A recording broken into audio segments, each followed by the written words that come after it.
All right, Kawhi to the Raptors. Initial reaction is? San Antonio said, we want a all-NBA caliber player. They got an all-NBA caliber player. I think considering the idea of prospects and draft choices to end up with DeMar DeRozan, who puts up a lot of points in the regular season. You know, look, I have questions about San Antonio in terms of DeRozan's not a three-point shooter, and LaMarcus Aldridge is kind of a throwback to a previous era. Yeah. And also losing Danny Green and losing Kawhi Leonard, adding DeMar DeRozan, it hurts them defensively. But considering they had a depreciating asset, and considering, I think, frankly, they were chasing the market, right? They asked too much too soon, but they did end up getting an all-NBA caliber player who's under contract for a couple years. Who got benched in the playoffs. He did get benched in the playoffs. I mean, really, Kawhi had as much to do with the Spurs playoff run as DeRozan had to do with the Raptors playoff I think run. I'm not anti-DeRozan, but, you know, I go back to this. I don't want to be rigid. He doesn't work out analytically, marginal defensively. They benched him in the playoffs. I think, you know what I think? I think Toronto wanted to get out of that contract. I do. I think that's a big part of it. I also think that Toronto, some of this is about timelines, right? Remember last year, I was sitting on this couch and you're like, why aren't the Boston Celtics making more moves? Right. Why aren't they making more moves? This is before they acquired Kyrie Irving. Yeah. And then when they got Kyrie Irving, they talked about their timeline. They talked about Gordon Hayward fits our timeline. The Toronto Raptors either are going to get to the Eastern Conference Finals or the NBA Finals this year with Kawhi Leonard, or they're going to decide, you know what, let's start selling off some of these pieces and let's start over, and you'll have this hole within their salary structure so they can add another piece. I think this is about their time. They believe their time is now. They had the best record in the regular season last year. They've been a top seed. They've been in good position. They changed coaches. They're going for it.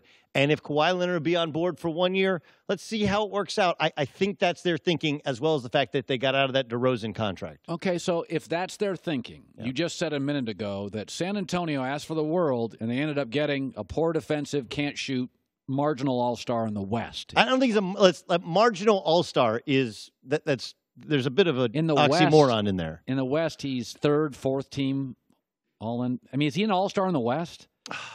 Probably not. He's not. Probably not. Look, DeMar DeRozan can get you buckets. Yes. And I do think, again, what's out there for you? Yeah. Now, they asked for a bunch. They've asked for everything. Okay, so here's my point. What if Magic calls and says, listen, this is the best offer I'm going to give you. Kuzma, Hart, and our number one. They're not giving up Josh Hart. I know that you were watching baseball the past couple days. The rest of the NBA was watching the Summer League. And I know it's just Summer League. He was but great. Josh Hart looked like they're starting two guard in Summer League. Summer League MVP looks great. He has developed. I think this is the best thing ever for the Lakers. Wait, Jimmy Butler doesn't resign? Where do you think he wants to go? Kawhi Leonard in Toronto? Where do you think he wants to go? Meanwhile, all these young assets that people like you said they should part with. Not all of them. Well, listen, they're sitting there going, okay, we've seen Josh Hart improve. We know Lonzo Ball is going to improve. We believe Brandon Ingram's going to improve. Now, does Brandon Ingram have the lower intestinal fortitude in a big moment? We'll find out. He's playing with LeBron.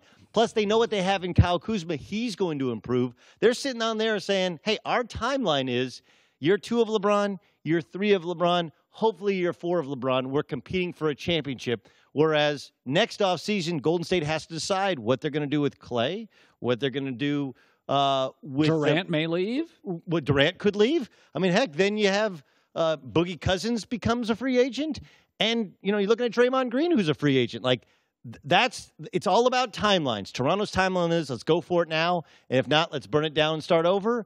The Lakers' timeline is year 2, 3, and 4. The Warriors' timeline is right now, and we'll see what happens later. I kind of feel like the Sixers kind of lost here because I think Toronto would make a deal at the end of the year.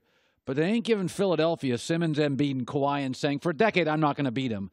Like, I kind of feel like today was a bad day for the process. I would agree, and I also think that that's why the Colangelo deal so greatly derailed them from the process or whatever their future was.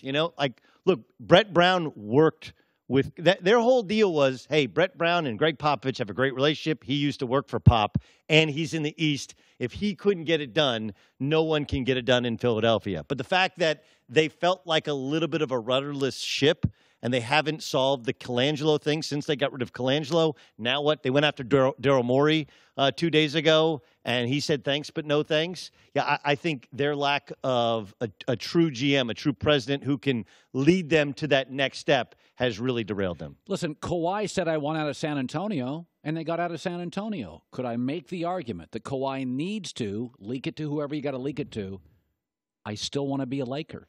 If you want to get somewhere in this league, 16 of the 26 All-Stars 2 years ago are on different teams.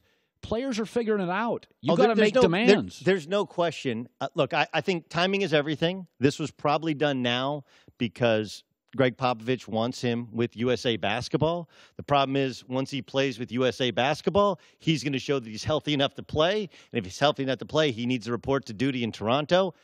It's a tough spot. It's a really tough spot for Kawhi Leonard. If you don't show up and everyone knows you're healthy, now all of a sudden he goes to court, you can get suspended, it could get really ugly. But I agree with you, like in this right to work, whether it's this country or that country, if you don't want to go, don't go. If I was Kawhi Leonard, just go play ball. Next year you're a free agent. Lakers are still going to want you. Clippers are still going to want you.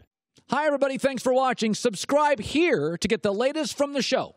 Also, be sure to check out more of the best clips from The Herd or go watch a few segments from other shows on FS1.